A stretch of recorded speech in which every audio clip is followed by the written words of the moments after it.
world of boxing.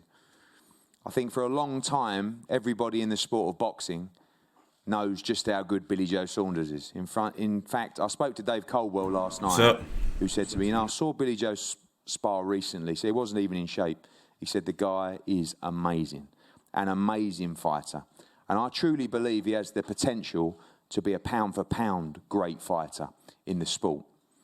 At middleweight for a long, long time, a lot of those fights eluded him for many reasons. Sometimes it's not easy with cross-networks and cross-promotional issues to make these fights. H-Money, you're crazy, man. You're crazy. You're nuts. And I think one of Billy Joe's big problems. Here, before we start, I haven't watched this yet. I woke up, I think it was like 6:40 a.m. This was already over. This was 10:30 a.m. Eastern. No, this was 10:30 a.m. over there in UK time.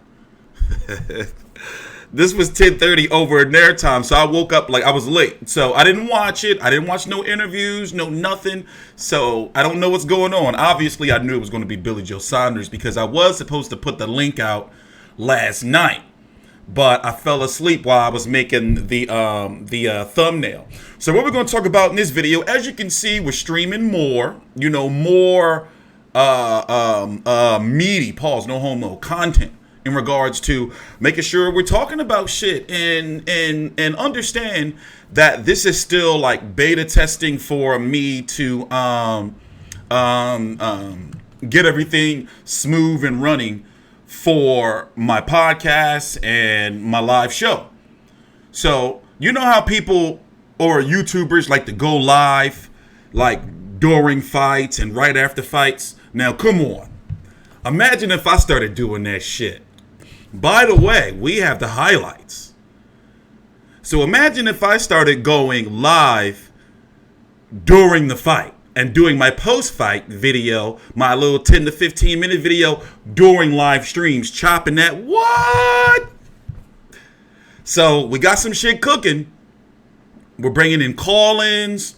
We're bringing in live Skype interviews. So in the grand scheme of things, it's going to be this platform, but we're going to have motherfucking live highlights right here, moments, not even moments, during the fight. Obviously, you're going to have to deal with this shit because we don't want to get the fucking channel shut down, right? There's rules and regulations that got to be followed, but we found our shit. We found our niche, and we found how we can, listen, let's just get to the press conference. So we're going to talk about Saunders, signing with Matchroom, Eddie Hearn. Who's he going to fight?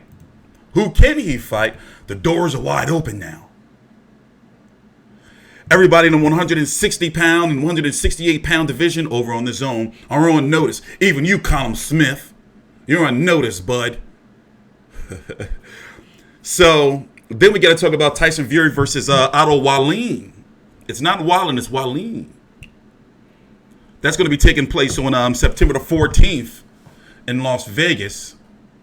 And yeah, and then we're going to dip and dab into some other topics and, move on from there. So let's start with this first. Let's rewind it. Please subscribe. I'm T Street Controversy. This is T Street Controversy. I like this chandelier shot. The chandelier pan down. All right, shut up. Shut up, y'all. Shut up.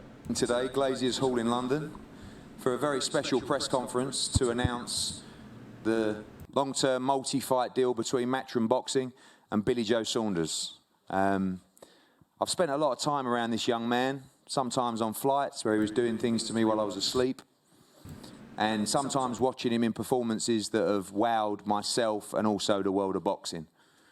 I think for a long time, everybody in the sport of boxing knows just how good Billy Joe Saunders is. In fact, I spoke to Dave Coldwell last night, who said to me, I saw Billy Joe spar recently. Yeah, thanks, Brett. I damn near almost died last year, for real, for real. Amazing. An amazing fighter.